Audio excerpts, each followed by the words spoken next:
ओम श्री गणेशाय नमः। श्री शिव महापुराणे चतुर्थ कोटि रुद्र संहितायाम अथ चतुर्दश अध्याय। हिंदी अनुवाद। ऋषियों ने कहा, आप ज्योतिर्लिंगों के महात्म्य का वर्णन कीजिए जैसे आपने सुना है। सूची ने कहा, हे ब्राह्मणों, ज्योतिर्लिंगों की उत्पत्ति तथा उनके महात्म्य को मैंने अपने गुरु से जैसा सुना है वैसा मैं आपसे अपनी बुद्धि के अनुसार संक्षेप से कहता हूँ। हे मुनिवरों, इनका महात्म्य तो सैकड़ों वर्षों में भी नहीं कहा जा सकता, तो भी मैं आप लोगों को संतोष के लिए कहता हूँ। उन ज्योतिर्लिंगों में प्रथम सोमनाथ है। हे मुनि, सावधान होकर पहले उसका महात्म्य सुनो। दक्ष प्रजापति ने 27 अश्विनी आदि कन्याएं चंद्रमा को ब्याही। चंद्रमा को स्वामी पाकर वे सभी सुशोभित हुई। चंद्रमा भी उन्हें पाकर विशेष शोभित हुए। सोने से मणि और मणि से सोना शोभित होता है। इसके बाद आगे जो हुआ उससे सुनिए। सभी पत्नियों में चंद्रमा को रोहिणी जितनी प्रिय हुई उतनी कोई प्रिय नहीं हुई, और पत्नियां दुखी होकर अपने पिता की शरण में गई। वहां जाकर उन्हें जिस प्रकार का कष्ट था उन्होंने कहा। दक्ष भी ये सुनकर दुखी हुए। हे ब्राह्मण, उन्होंने शांति से चंद्रमा से कहा।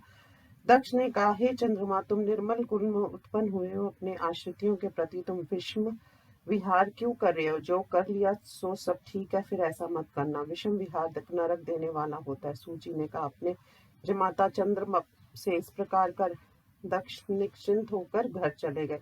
मोह में पड़कर शिव माया से मोहे चंद्रमा ने दक्ष की बात को नहीं माना। जिसका भला होना होता है उसी का भला होता है, जिसका अशुभ होना होता है उसका अशुभ कैसे हो सकता है, उसका शुभ कैसे हो सकता है। चंद्रमा ने भी होनहार के अनुसार दक्ष की बात को स्वीकार नहीं किया। उसने रोहिणी के में आसक्त होने के कारण और किसी स्त्री को समान नहीं दिया।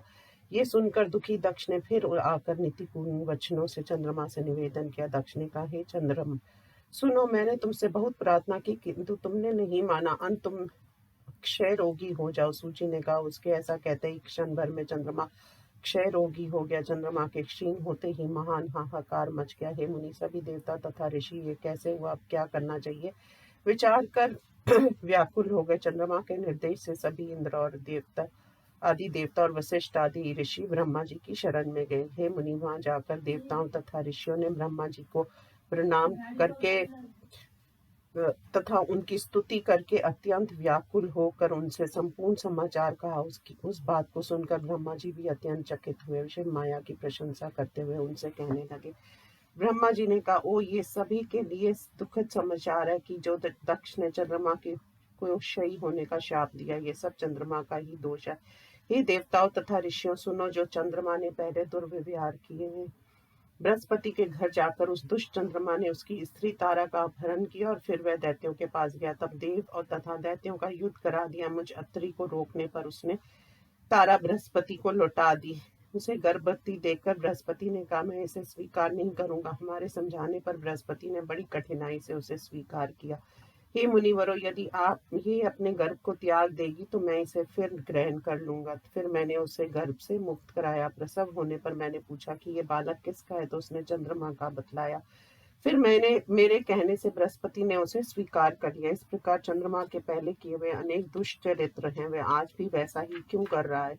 जो हुआ वह अच्छा ही हुआ, नहीं तो वह दुराचार करने में स्थिर हो जाता। अब मैं आपसे उसकी शांति का उपाय कहता हूँ, आदर से सुनो। प्रभास तीरथ में यदि देवताओं के साथ जाकर चंद्रमा मृत्युंजय पूजा विधि से शिव पूजा करे, शिव जी को सामने रखकर प्रतिदिन चंद्रमा तप करे, तो शिव जी प्रसन्न होकर उसे क्षय रोग रहित कर देंगे। सूची ने कहा, देवता तथा ऋषियों ने ब्रह्मा जी की के इस वचन को सुनकर वे सब कहाँ गए जहाँ दक्ष और चंद्रमा थे। वहां से चंद्रमा को लेकर दक्ष को आश्वस्त कर वे सभी देवता तथा ऋषि प्रभास क्षेत्र में गए। वहां सरस्वती आदि सभी तीर्थों का आवाहन कर मृत्युंजय पूजा विधि से पार्थिव पूजन करने लगे। हे पवित्र आश्रय देने वाले देवता तथा ऋषि, वहां प्रभास क्षेत्र में चंद्रमा को बिठाकर अपने अपने लोकों को चले गए। चंद्रमा ने मृत्युंजय मंत्र से शिव की पूजा की और लगातार 6 मास तक अटल तप किया। 10 करोड़ मृत्युंजय मंत्र का जप करके तथा शिव जी का ध्यान करके चंद्रमा वहां स्थित रहा। भक्त वत्सल भगवान शिव जी अपने भक्त चंद्रमा का देखकर प्रसन्न हुए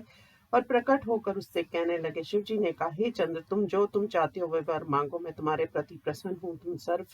तुम्हें सर्वश्रेष्ठ वर दूंगा। चंद्रमा ने कहा, हे देवेश, यदि आप मुझ पर प्रसन्न हैं तो मेरा कोई कार्य असाध्य नहीं है, तो भी आप मेरे क्षय रोग को दूर कर दीजिए।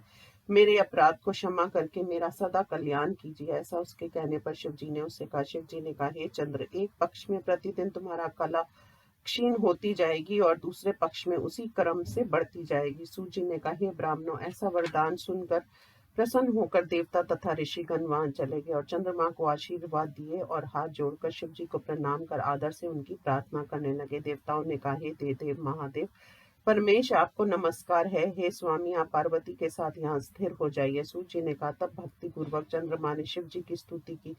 तब वे निराकार प्रभु साकार हो गए। वे देवताओं से प्रसन्न हुए और उस क्षेत्र के महात्म्य के लिए, चंद्रमा के यश के लिए शिव जी उस क्षेत्र के में चंद्र नाम से प्रसिद्ध हुए। यही सोमवेश्वर है जो तीनों लोकों में प्रसिद्ध है। ब्राह्मणों, इसकी पूजा करने से क्षय, कुष्ठ आदि रोगों का नाश होता है। ये चंद्र धन्य है, सफल मनोरथ है, जिसके नाम से समस्त संसार के स्वामी शिव जी भूतल को पवित्र करते हुए यहाँ स्थित हैं। वहीं सभी देवताओं ने एक जल कुंड की स्थापना की और उसे शिव और ब्रह्मा ने सम्मिलित रूप से अपनाया।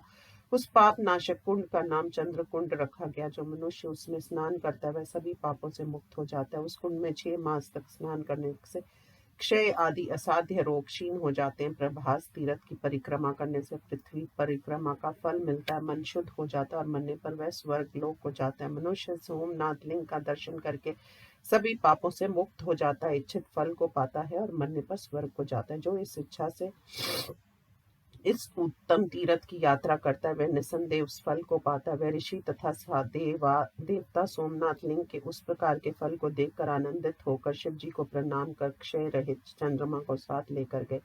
उस तीर्थ की परिक्रमा तथा प्रशंसा करके वे गए। चंद्रमा भी अपने प्राचीन कार्य को करने लगे। हैं मुनिवरों, इस प्रकार सोमनाथ लिंग की उत्पत्ति का इतिहास आप सबसे कह दिया है।